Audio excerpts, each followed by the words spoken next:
కీర్తన గ్రంథం వైపు మనము చూద్దాము.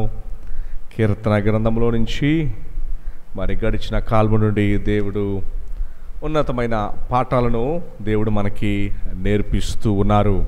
ఈరోజు 36వ అధ్యాయాన్ని మనము చూడబోతున్నాము. దయచేసి గమనించండి. 36వ అధ్యాయంలో 12 వచనాలు ఉన్నాయి. మరి ఈ 12 వచనాల నుంచి దేవుని వాక్యాన్ని మనము చూడబోతూ ఉన్నాము. అయితే మరి ఈ యొక్క అధ్యాయంలో మరి దావీదు భక్తుడు ఏం చేస్తున్నాడు అంటే, ఆయన మరి భక్తిహీనులు ఏ రీతిగా ఉంటారో అని చెబుతూ ఉన్నాడు. భక్తిహీనులు ఎలా ఉంటారు, అయితే దేవుని యొక్క లక్షణాలు ఎలా ఉంటాయి అనేది వివరిస్తూ వస్తూ ఉన్నాడు. భక్తిహీనులు, లోకంలో మనం చూసే ప్రభుని ఎరగని వారు భక్తిహీనులు ఎలా ఉంటారో చూద్దాము. ఆ వెలుగులో ఒకవేళ మనకు అలాంటి లక్షణాలు ఏదైనా ఉంటే సరి చేసుకోవడానికి దేవుడు గొప్ప అవకాశాన్ని ఈరోజు మనకు దయచేస్తూ ఉన్నాడు. చూడండి, 36వ అధ్యాయము మొదటి వచనం నుంచి నేను చదివి వివరిస్తాను. మరి ఈ యొక్క వాక్యం వినటం ద్వారానే మన ఆత్మీయ జీవితాలని మనం సరి చేసుకుందాము. మన ఆత్మీయ జీవితాలను ఇంకా మెరుగుపరుచుకోవడానికి దేవుడి గొప్ప అవకాశం. 36వ అధ్యాయము మొదటి వచనాన్ని నేను చదువుతున్నాను. చూడండి, భక్తిహీనుల హృదయములలో అతిక్రమము దేవోక్తి వలె పలుకుచున్నది. ఇక్కడ దావీదు భక్తుడు గారు మరి ఆయన ఏమంటున్నారు అంటే, వాని దృష్టి ఎదుట దేవుని భయము బొత్తిగా లేదు. మరి బైబిల్ గ్రంథం ఏం చెప్తుంది అంటే, మరి మనుషులకు ఈ రోజున మన గ్రామాల్లో మన ఊరిలో మనం చూస్తుంటే మనుషులకి దేవుని భయం లేదు. అసలు వారు ఎలా జీవిస్తున్నారు అంటే, దేవుడు లేడు అన్నట్టుగా జీవిస్తున్నారు. వాస్తవానికి దేవుడు ఉన్నారని వారికి మాటలో నమ్ముతున్నారు, ఏదో ఆలోచనలో నమ్ముతున్నారు, కానీ వారి జీవన విధానంలోకి వచ్చేసరికి అసలు దేవుని భయము లేకుండా వారు జీవిస్తూ ఉన్నారు. మన చుట్టుపక్కల మీరు చూడండి, మనుషులకి దేవుని భయం ఉందా? దేవుని భయం లేకుండా ఇష్టానుసారంగా వారు మాట్లాడుకుంటూ, ఇష్టానుసారంగా వారు జీవిస్తూ ఎలా జీవిస్తున్నారంటే, మరి దేవుని భయం లేకుండా వారు జీవిస్తున్నారు. బైబిల్లో ఒక వచనం కూడా 14 కీర్తనలు మనం ఏం చదువుతామంటే, మరి బుద్ధి లేని వాడు హృదయంలో అనుకుంటాడంట దేవుడు లేడని. మరి ఈరోజు మనం చూస్తున్న ప్రపంచము, మన ఊరు, మన గ్రామాలు, మన వీధులు దేంతో నిండిపోయి ఉందంటే, మన ప్రాంతాలు మరి దేవుని భయము, అసలు వారి దగ్గర దేవుని భయం లేదు. వారు చేసే పనుల్లో వారు ఎవరికీ భయపడట్లేదు. వారు దేవుని భయం లేకుండా, మనుషులకి భయం లేకుండా వారు ఇష్టానుసారంగా వారు తిరుగుతున్నారు. ఈ లోకం మాదిరే దేవుడు కూడా అవకాశాన్ని వదిలేశాడు. ఇంత భయం లేకుండా ఉండడానికి గల కారణం ఏంటంటేనండి, దేవుడు కూడా అప్పగించేశాడు. రోమిలకు రాసిన పత్రికలో పౌలు గారు గొప్ప మాట అంటాడు. ఆయన ఏమంటాడంటే, మరి దేవుని భయం వారికి లేకపోవటం వలన మరి తృష్ణమైన అభిలాషలకు దేవుడు వారిని అప్పచెప్పేశాడంట. అంటే ఏంటి? సరే, నువ్వు ఇంకెంత పాపం చేస్తావు, నీ ఇష్టం. ఇంకా దేవుడు విడిచిపెట్టి ఇస్తున్న ప్రపంచంలో ఈరోజు మనం జీవిస్తూ ఉన్నాము. ఇది చాలా డేంజరు. వాళ్ళేమనుకుంటున్నారంటే, ఈ వచనాల్లో మనం ఏం చూస్తాం చూడండి, అది వాని దృష్టి ఎదుట వాని ముఖస్తుతి చేయుచున్నది, వాని దోషము బయలుపడి అసహ్యముగా కనబడే వరకు. ఇక్కడ దేవుడు ఒక రోజున వీళ్ళ అందరి భవిష్యత్తు బయట పెట్టే వరకు కూడా వారు ఎలా జీవిస్తారు అంటే, దేవుడు ఇప్పుడు నేను పాపం చేస్తున్నాను, దేవుడు ఏం చేయట్లేదుగా, అయితే బాగానే ఉంటుందిలే అని జీవిస్తున్నారు ఈ రోజుల్లో మనుషులు ఎట్లా జీవిస్తారు? పాపం చేశాను, దేవుడు ఇప్పటిదాకా నన్ను ఏం చేయలేదు అంటే ఇంకేం చేయడు నన్ను. వారు ఎలా జీవిస్తున్నారంటే, ఇప్పటిదాకా దేవుడు నన్ను ఏమి చేయలేదు అంటే ఇంకేమి చేయలే అని వారు జీవిస్తున్నారు. అయితే దేవుడు ప్రతిదీ చూస్తూ ఉన్నాడు. వాని నోట మాటలు పాపమునకు కపటమునకు రుజువులంట. ఈ యొక్క జీవితాన్ని ఈరోజు దేవుని భయం లేకుండా జీవించే వారి మాటలు బట్టే చెప్పేయచ్చు వారికి దేవుని భయం ఉందా లేదా.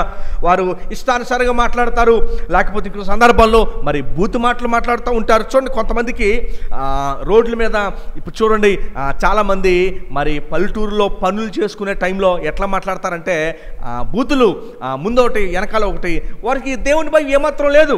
వారికి దేవుడు నన్ను శిక్షిస్తాడని, దేవుడు నన్ను చూస్తున్నాడని, నా మాటలు చాలా సక్రమంగా ఉండాలని వారికి అసలు ఏమీ ఉండదు. వారు ఇష్టానుసారంగా మాట్లాడతారు, వారు బూతులు మాట్లాడతారు, నోటుకొచ్చింది మాట్లాడతారు, అబద్ధాలు మాట్లాడతారు, తిడతారు, వారు ఇష్టానుసారంగా మాట్లాడతారు.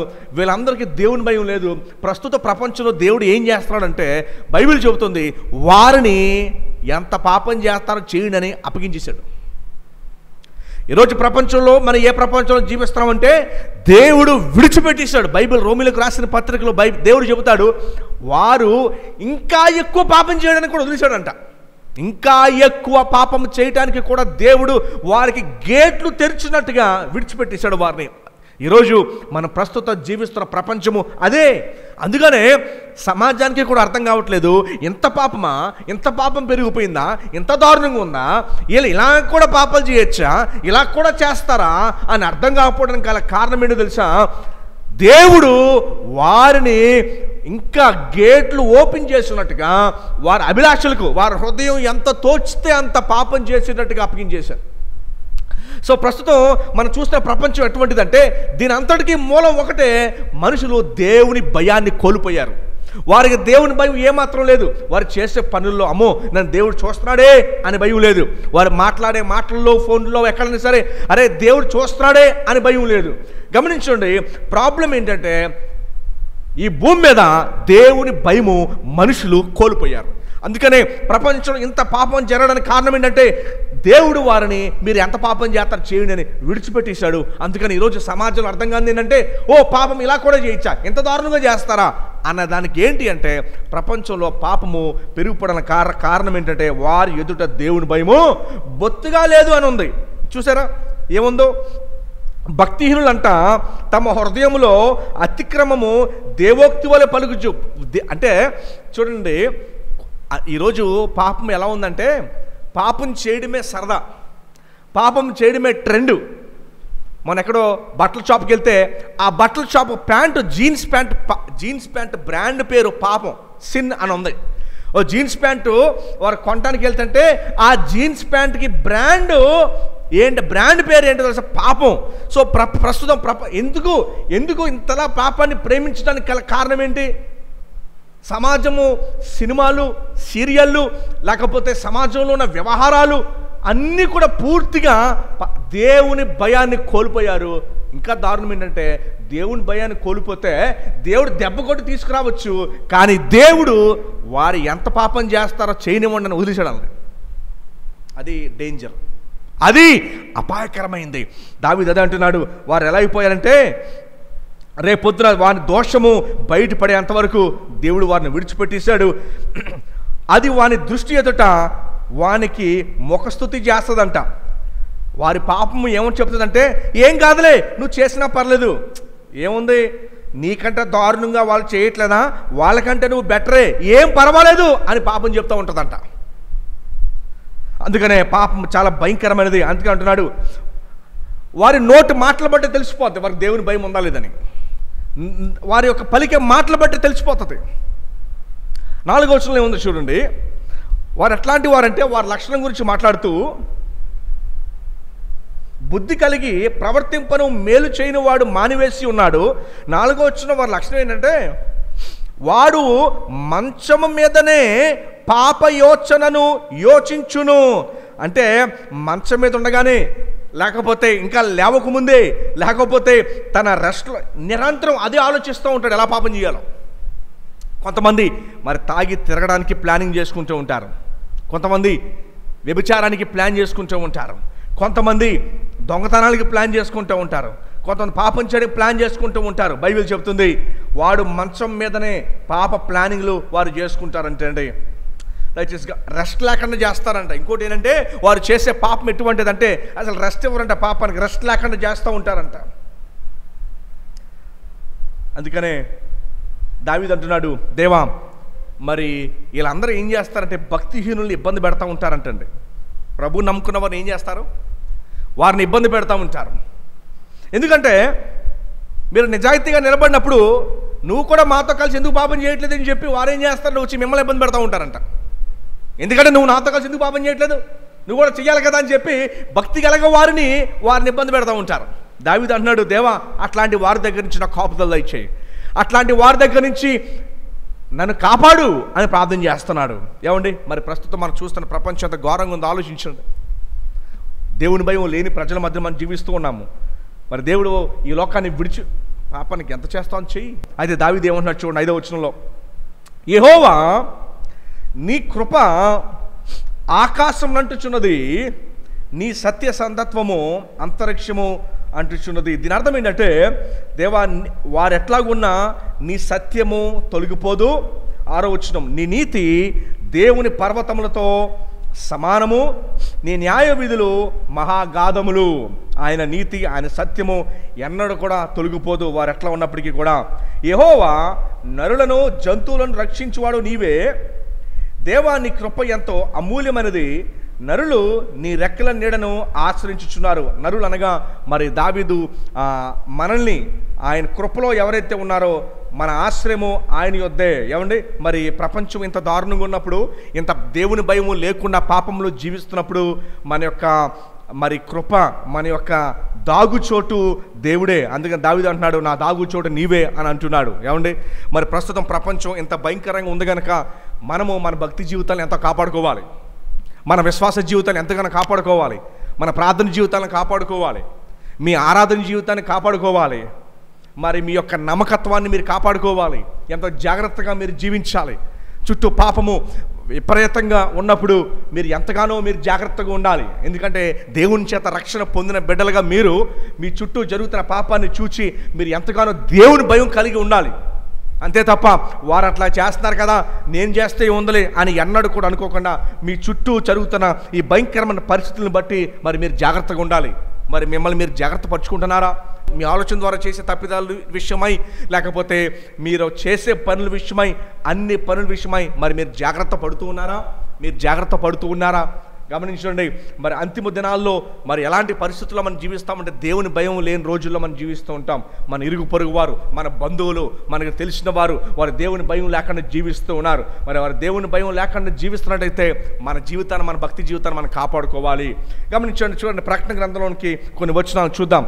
మరి యేసు ప్రభు వారు ఆయన సంఘానికి రాసిచ్చిన కొన్ని ప్రాముఖ్యమైన విషయాల్ని మనం చూద్దాం. ప్రకటన గ్రంథము 2వ అధ్యాయము సంఘాలకి ఆయన చెబుతూ ఏ విషయాలు రాయించాడో ఒకసారి చూద్దాం. ఇది మీ అందరికీ ఏమంటే మీరు బాగా ఆలకించాలి. ఎందుకు అంటే ప్రస్తుతము మనం జీవిస్తున్న రోజులు ఎట్లాంటివి అంటే దేవుని భయం లేని రోజులు.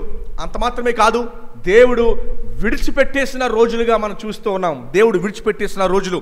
మరి ఇలాంటి రోజుల్లో మన భక్తి జీవితాన్ని కాపాడుకోవాలి, మరి మన నమ్మకత్వాన్ని మనం కాపాడుకోవాలి.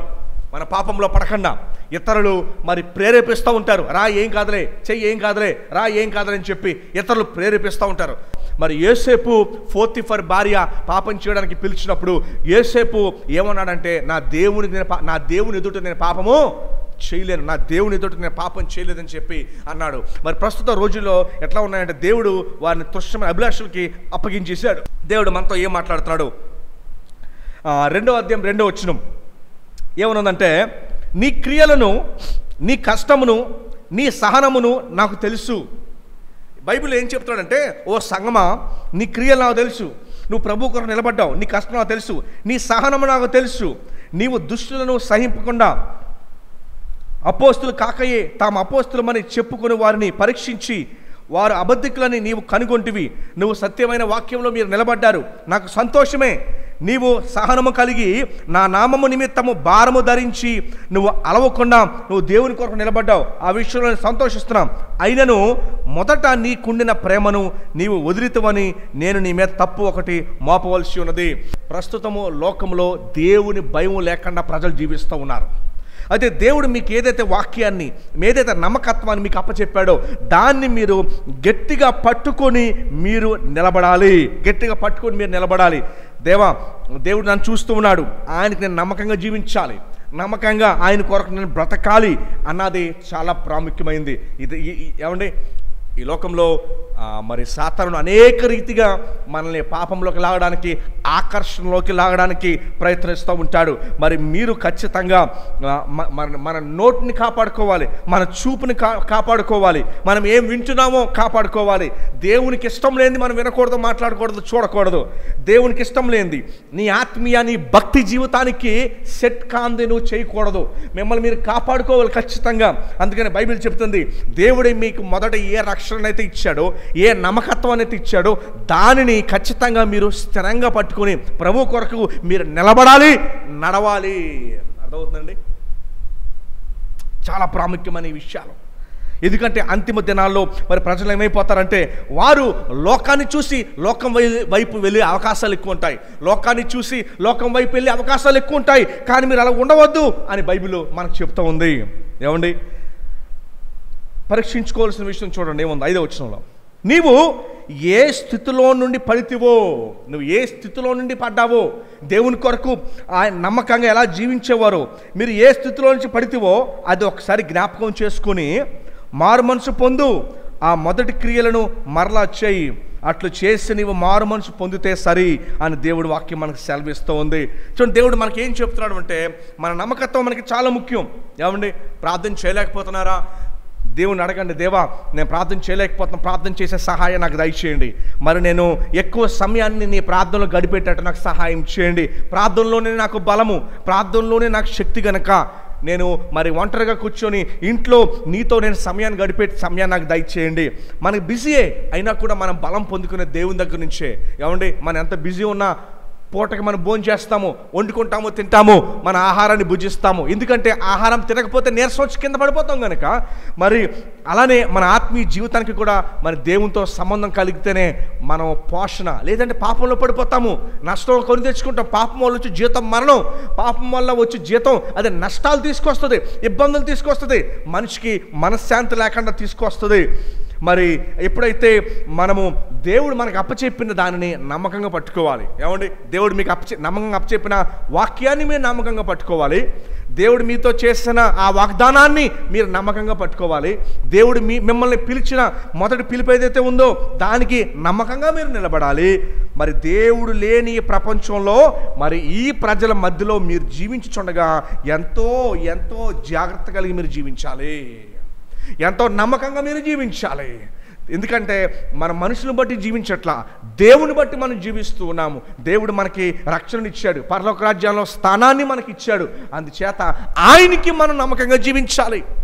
పరిస్థితులు తారుమారు అవుతాయి, పరిస్థితులు అడ్డంగు తిరుగుతాయి, పరిస్థితులు రివర్స్ అవుతాయి, పరిస్థితులు మరి చిన్నభిన్నం అయిపోతాయి. అయినా కూడా మనం ఎంతగానో నమ్మకంగా మనం జీవించాలి. ఏమండి, ఎంతగానో నమ్మకంగా మనం జీవించాలి. అందుచేత దేవుని వాక్యము మనకు నేర్పిస్తున్న పాఠం ఏంటంటే, ఇదిగో నీ సహనం ఉంది, నువ్వు ప్రభు కొరకు నిలబడ్డావు, నీకు రక్షణ దేవుడు ఇచ్చాడు, నీ క్రియలు నాకు తెలుసు, నీ కష్టము నాకు తెలుసు, అన్నీ నాకు తెలుసు. కానీ మొదట మీరు ఉన్న ఆ నమ్మకత్వము గురించి మాట్లాడుతూ అంటున్నాడు. ఏమండి, దేవుడు మీకు ఇచ్చిన ప్రార్థనను మనం విడిచిపెట్టకూడదు, ఆయనతో సహవాసాన్ని విడిచిపెట్టకూడదు, ఆయన మనకి ఇచ్చిన వాక్యాన్ని మనం విడిచిపెట్టకూడదు. వీటిని మనం పట్టుకొని మనం జీవించాలి. ఎందుకంటే ప్రస్తుతం మనం జీవిస్తున్న ప్రపంచం మరి దేవుని యొక్క భయం లేకుండా జీవిస్తున్న ప్రపంచం కనుక మనం ఎంతగానో మనం చూడండి, కొంతమంది మరి ప్రార్థన చేయకుండా ఉంటున్నారు, కొంతమంది దేవుణ్ణి స్తుతించట్లా, కొంతమంది దేవుని వాక్యంతో సమయాన్ని గడపట్లేదు. దేవునితో కనెక్షన్ లేకపోతే మనం బలం కోల్పోతాం, దేవునితో కనెక్షన్ లేకపోతే మనం బలహీనపడిపోతాము. అందుకనే బైబిల్ చెబుతుంది, మరి దావీదు ఎప్పుడు కూడా తన శక్తిని, తన బలాన్ని మరి దేవుని యొక్క సంబంధంలోనే అతను పొందుకున్నాడు. ఏమండి, మరి లోకంలో మన లోకస్తుల మీద, మనుషుల మీద, వారి మీద మనం ఆధారపడితే మరి ఖచ్చితంగా మనం నష్టపోతాము. అందుకనే మరి ప్రకటన గ్రంథంలో దేవుడు మనతో మాట్లాడుతున్న మాట ఏంటంటే, మొదట మీకుండిన ఆ నమ్మకత్వాన్ని మరి మీరు గట్టిగా పట్టుకోవాలి.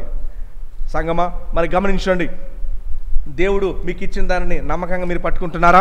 నమ్మకంగా మీరు జీవిస్తున్నారా దేవుని విషయంలో? మరి దేవుడు నిరంతరం మనం చూచేవాడు, మనుషులు మనం చూడకపోవచ్చు. అయితే నమ్మకత్వం చాలా ముఖ్యం. ఎందుకంటే సాతానుడు ఏం చేస్తారంటే పాపంలోకి లాగడానికి, ఏమండి, పాపంలోకి లాగడానికి ప్రయత్నిస్తూ ఉంటాడు. అయితే మనం చేయాల్సిన పని ఏంటంటే మనం ఎంతగా నమ్మకత్వాన్ని దేవుని ఎదుట మనం జీవించాలి. తర్వాత చూడండి, మరి 36వ అధ్యాయానికి వచ్చేద్దాం. నీ మందిరం యొక్క సమృద్ధి వలన మనమందరము, అనగా వారు విశ్వాసులు సంతృప్తి నొందుదురు. నీ మందిరం యొక్క సమృద్ధి వలన, నీ ఆనంద ప్రవాహములోనిది నీవు వారికి త్రాగించుచున్నావు. ఏమండి, మనకి సమాధానము, నెమ్మది, సంతోషం ఎక్కడ అంటే ప్రభువులోనే. ఆయన ఇచ్చే నెమ్మది, ఆయన ఇచ్చే కాపుదల, మరి ప్రభువులోనే మనకి నెమ్మది, మనకి సమాధానము. లోకంలో కనిపిస్తుంది అంతే, మనుషులు కనిపిస్తారు అంతే. అందుకని బైబిల్ చెప్తుంది, మనుషులు ఆచరించడం కంటే యెహోవాను ఆచరించడం మేలు. ఏమండి, మనకి ఏదైనా అవసరమైంది అనుకోండి, తిండి తెప్పలు మానేసి ప్రభు సమాధానం ఇచ్చేంత వరకు ఆ ప్రార్థనను విడిచిపెట్టకూడదు. ఇక బైబిల్ చెబుతుంది, ఎడతెగక ప్రార్థన చేయండి, విసుగక నిత్యం ప్రార్థన చేయండి. ఏదైనా అవసరం ఉంది, ఆ అవసరం మనకు తీరబడాలి అంటే ఖచ్చితంగా మన తిండి తిప్పలు మానేసి ప్రభువుతో సైలెంట్గా వెళ్ళిపోయి, హన్నా ఎలాగైతే ప్రార్థన చేసిందో ఆ రీతిగా మనం ఎక్కడికో మూలకు వెళ్ళిపోయి మనుషులు కనపడివ్వకుండా మన కన్నీరు దేవుడు మాత్రమే చూసేటట్టు మూలకు వెళ్ళిపోయి ఆయన సన్నిధిలో ఆ సమాధానం దేవుడు ఇచ్చేంత వరకు, మనం అడిగింది పొందుకునేదాకా మనం విడిచిపెట్టకుండా దేవునితో సమయాన్ని గడిపి నిత్యం ఆయన విడిచిపెట్టకుండా మనం అడిగి పొందుకునే వారిలాగా ఉండాలి. ప్రభు చెప్తున్నాడు, ఆయన అడగమంటున్నాడు, అడుగువాడికి ధారాళంగా ఇచ్చేవాడని బైబిల్ చెప్తూ ఉంది. అంచేత గమనించండి, నిత్యము ఆయన సన్నిధిలో సమృద్ధులు కలవు. మనం తీసుకోవాలి, ఆయన సన్నిధిలో సమృద్ధి కలదు. మనకి ఏదైనా అవసరమా, మన కుటుంబానికి ఏదైనా అవసరమా, వెంటనే మన తిండి తిప్పలు మానివేసి, దేవా నువ్వు నాకు ఇచ్చేంత వరకు. అందుకనే బైబిల్ గ్రంథంలో మరి యాకోబు ఇశ్రాయేలుగా పిలువబడ్డాడు. ఎందుకు ఇశ్రాయేలుగా పిలువబడ్డాడు అంటే, దేవుని చేత పోరాడి అంటాడు, దేవా నువ్వు నన్ను ఆశీర్వదించేంత వరకు నేను నిన్ను విడిచిపెట్టను అన్నాడు. అందుకనే దేవునితో పోరాడువాడు ఇశ్రాయేలు అంటే అర్థము అలాంటి పేరు వచ్చింది. ఏమండి, మన సమస్యలకి, మన ఇబ్బందులకి మనలో మనం బాధపడుతూ ఉంటాం, మనలో మనం చింతపడుతూ ఉంటాం. ఒకటే గుర్తుపెట్టుకోండి, దేవా ఈ సమస్య తీరే వరకు నేను నీ సన్నిధిని విడిచిపెట్టి వెళ్ళను, నేను ఈ సమస్య తీరేంత వరకు నీ సన్నిధిని విడిచిపెట్టి వెళ్ళను. అట్లా ఎవరైతే ప్రార్థన చేస్తారో దేవుని గురించి గొప్ప సాక్ష్యాలు వారు చెప్పగలరు. దేవుడు నా జీవితంలో ఇటు కార్యం చేశాడు, నేను ఊహించలేదు, నా ద్వారాలన్నీ మూసుకుపోయి, కానీ దేవుడు తెరిచిన ద్వారము ఎవరు ముయ్యలేని ద్వారాన్ని దేవుడు నా కొరకు తెరిచాడనే సాక్ష్యాన్ని మనం పొందుకోవాలంటే ఇక్కడ దావీదు అంటున్నాడు, చూడండి, నీ మందిరం యొక్క సమృద్ధి వలన మన తృప్తిని పొందాలి. ఏమండి, దేవుని దగ్గర అసంతృప్తి ఉండదు, దేవుడు మనకి సమృద్ధిని దయచేవాడు. అదే అంటున్నాడు, నీ మందిరం యొక్క సమృద్ధి వలన వారందరూ కూడా సంతృప్తిని పొందారు. మీరు కూడా మరి దేవుడు మనకిచ్చే సంతృప్తి ఎలాంటిదంటే సమృద్ధి వలన మనకు దొరుకుద్ది ఆ సంతృప్తి. అందుకనే మనం దేవుడు ఆయన మనకు అవసరం వచ్చినప్పుడు విడిచిపెట్టకూడదు. దేవా నువ్వు నాకు ఇచ్చేంతవరకు నేను విడిచిపెట్టినాను, మనం అడిగేసి విడిచిపెట్టేస్తాం, మర్చిపోతాం మనం. దయచేసి గమనించండి, దేవునికి ఏం కావాలంటే, ఇదిగో నా భక్తుడు, నా పలానా ప్రియుడు నా మీద తప్ప ఎవరి మీద ఆధారపడ్డు, నన్నే అడుగుతాడు, నా మీదే ఆధారపడతాడు. మీరు కన్నీరు విడిచి ఉపవాసం ఉండి మీ సమస్య వైపు మీరు సీరియస్గా, దేవా ఎట్లాగైనా సరే నాకు దయచేయండి అని చెప్పి దేవుని సన్ని కన్నీరు కాచి మీరు అడగండి. బైబిల్ చెప్తుంది 8వ వచనంలో, నీ మందిరం యొక్క సమృద్ధి వలన వారు సంతృప్తిని పొందుతారంటే. దేవుడు మనకి సంతృప్తిని ఇచ్చేవాడు. నీ ఆనంద ప్రవాహములోనిది నీవు వారికి త్రాగనిచ్చుదువు. దేవుని సన్నిధి దుఃఖం ఉండదు, ఎందుకంటే మనం అడిగి దేవుని సన్నిధిలో పొందుకునే వారంగా ఉండాలి. మనం దేవుని సన్నిధి దుఃఖం ఉండదండి, దేవుని సన్నిధిలో ఆకలి ఉండదు. అడవికి రాజైన సింహపు పిల్లలైనా సరే ఆకలిగా ఉంటాయేమో, కానీ తను నమ్ముకునే బిడ్డలు ఎన్నడూ కూడా ఆకలిగా ఉంటారని దేవుని వాక్యం సెలవిస్తూ ఉంది. దయచేసి గమనించండి, ఇలాంటి భయంకరమైన ప్రపంచంలో మనం జీవించుండగా మనకి వెలుగు, మనకి ఆనందం ఇచ్చేది, సమృద్ధిని ఇచ్చేది మరి ఆయన సన్నిధే. అందుకని ఈరోజు శుక్రవారం మనందరం కూడా కలవడానికి గల కారణం ఏంటంటే, మన అవసరాలను బట్టి విడిచిపెట్టకుండా దేవుని అడగాలి, విడిచిపెట్టేసే వారిలో ఉండకూడదు.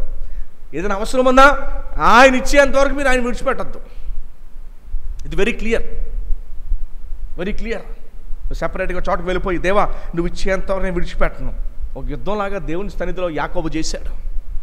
9వ వచనం చూడండి ఏముందో, నీ యొద్ద జీవపు ఓట కలదు, నీ వెలుగును పొంది మేము వెలుగు చూచుచున్నాము. నీ యొద్ద జీవపు ఓట కలదు అని అంటున్నాడు. జీవపు ఓట కలదు అంటున్నాడు. ఏమండి, నీ వెలుగును పొంది మేము వెలుగును చూచుచున్నాము. నిన్ను ఎరిగిన వారి ఎడల నీ కృపను, యథార్థవంతుల ఎడల నీ కృపను ఎడతెగక నిలుపుము. మధ్యలో విడిచిపెట్టేసేవాడు కాదని మనుషుల్లాగా ఆయన ఎడతెగక ఆయన కృపను మన మీద చూపించేవాడు. అయితే గర్విష్ఠుల పాదమును నా మీదకి రాని, గర్విష్ఠులకి దేవుడు సహాయం చేయడండి. గర్విష్ఠులకు దేవుడు సహాయం చేయడు. గర్విష్ఠులు ఏమనుకుంటారంటే, పేం పర్లా నేను మేనేజ్ చేసుకుంటానులే. వాస్తవానికి ప్రార్థన చెయ్యని వారు కూడా గర్విష్ఠులే. చాలామంది ప్రార్థన చేయరు. ఎందుకు ప్రార్థన చేయరు? నేను ఏదో చేసి మేనేజ్ చేసుకుంటానులే. ప్రార్థన చేసేవారు ఎవరో తెలుసా? నా వల్ల కాదు, దేవుడి వల్ల అని చెప్పి దేవునికి అప్పగించేవారు గర్విష్ఠులు కారు. గర్విష్ఠులు ఎవరు అంటే, దేవునికి అప్పగించకుండా తమ చేతిలో పెట్టుకునేవారు. చెప్పండి, మీరు దేవుని చిత్తానికి అప్పగించుకుంటున్నారా ఈ రోజున? దేవా నీ చిత్తము మీరు ఎట్లా నడిపిస్తారో నడిపించండి. అన్నం పెడతారా పెట్టండి, పెట్టరా మీ ఇష్టం. నన్ను పస్తులు ఉంచుతారా మీ ఇష్టం, నన్ను ఏం చేస్తారో మీ ఇష్టం, మీరు ఏం చేస్తారో మీ ఇష్టం. దేవుని చిత్తానికి అప్పగించుకోండి. ఆ ప్రార్థన చేయండి. మీరు ప్రభువా నీ ఇష్టం నాయన, మీరు ఏం చేస్తారో చేయండి, మీరు ఇస్తారా ఇవ్వండి, లేదంటే మీ ఇష్టం. నన్ను ఆకలిగా ఉంచుతారా మీ ఇష్టం, అది నేను నీ బిడ్డను, మీరు ఏం చేస్తారో చేయండి. ఎప్పుడైతే మన ప్రార్థనలో దేవునికి మనల్ని మనం సమర్పించుకొని మనల్ని మనం అప్పగించుకుంటామో, ఇదిగో దేవుడు అంటున్నాడు గర్విష్ఠుల్ని ఆయన దగ్గర చేరనేవాడు. గర్విష్ఠులు అంటే ఎవరు? ప్రార్థన చేయని వారు. వారు ప్రార్థన చేయకుండా పర్లేదులే నన్ను నేను మేనేజ్ చేసేసుకుంటానులే అని ఎవరైతే ప్రార్థన చేయరో వారు గర్విష్ఠులు. గర్విష్ఠుల పరిస్థితి ఏంటి? గర్విష్ఠులు పాలము నా మీదకి రానీయకము, భక్తిహీనుల చేతిని నన్ను పారద్రోలనీయకము, వారి దగ్గర రానివ్వద్దు గర్విష్ఠులను. అదిగో పాపము చేయవారు అక్కడ పడి ఉన్నారు, లేవకుండా వారు పడద్రోయబడి ఉన్నారు. ఏమండి, మనం పడిపోయిన స్థితిలో ఉండకూడదు. మనం పడిపోయిన స్థితిలో ఉండకూడదు. మనం ఎలాంటి స్థితిలో ఉండాలి అంటే దేవుని యొక్క సమృద్ధి స్థితిలో మనం ఉండాలి. దేవుని యొక్క సమృద్ధి స్థితిలో మనం ఉండాలి అంటే, దేవా నీ చిత్తం, నేను మాత్రం నిన్ను విడిచిపెట్టను, నన్ను పోషించేది నువ్వు, నన్ను నడిపించేది నువ్వు అని చెప్పి దేవుని సన్నిధిలో మనం నిలబడిపోవాల్సిన వారమై ఉన్నాం. గమనించుకోండి, దేవుని వాక్యం అదే మనతో మాట్లాడుతూ ఉంది. దావీదు అదే నిరీక్షణ కలిగి ఉన్నాడు. దేవా మరి గర్విష్ఠులు ఆ రీతిగా వారు పడిపోతారు. గర్విష్ఠులు ఎలాంటి వాళ్ళు అంటే వారు మరి పాపాన్ని ప్రేమించేవారు, దేవుని భయం లేనివారు. లోకము చుట్టూ ఒక రకంగా ఉంటే మనం ఖచ్చితంగా మరి దేవుని బిడ్డలంగా మరి ఆయనకి మనం సమర్పించుకొని మనం జీవించాలి.